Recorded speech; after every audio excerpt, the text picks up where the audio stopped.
आज की हमारी कहानी है संसार में सुखी कौन। एक बार एक राजा विदेश को गया।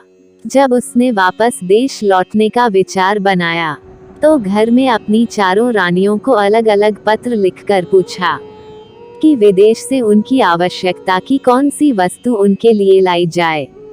उनमें से 3 रानियों ने अपने पसंद की वस्तु लिखकर वापस राजा के पास पत्र भिजवा दिए, किंतु जो सबसे छोटी रानी थी उसने सिर्फ एक लिखकर पत्र वापस भिजवा दिया। राजा ने चारों चिट्ठियों को पढ़ा।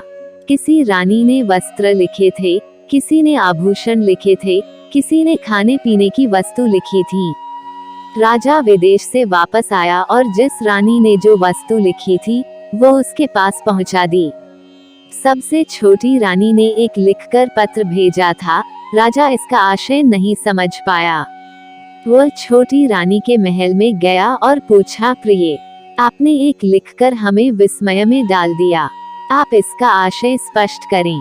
रानी ने कहा, महाराज, मुझे तो किसी सांसारिक वस्तु की आवश्यकता नहीं थी, मुझे तो एक आप ही चाहिए थे, वो मिल गए हैं। राजा रानी के अतिशय प्रेम को देखकर बहुत प्रसन्न हुआ। छोटी रानी ने माया को नहीं चाहा बल्कि मायापति को चाहा, तो उसे राजा मिल गए। ऐसे ही जो संसार की माया चाहता है वह सांसारिक पदार्थों में सुख को खोजता रहता है, किंतु उसे मृग मरीचिका की भांति संसार में सुख नहीं मिलता है, क्योंकि सांसारिक पदार्थ नाशवान हैं। संसार के भोगों से हमारी कभी तृप्ति नहीं हो सकती। संत कहते हैं, हमने विषयों को कभी नहीं भोगा बल्कि विषयों ने ही हमें भोग लिया। हमने तपस्या भी नहीं की और चिंतन में ही समय को गंवा दिया। हमसे कभी काल भी व्यतीत न हुआ बल्कि हम ही उल्टे व्यतीत हो गए। फिर भी हमारी तृष्णाओं का अंत नहीं हुआ और देखते देखते हम बूढ़े हो गए।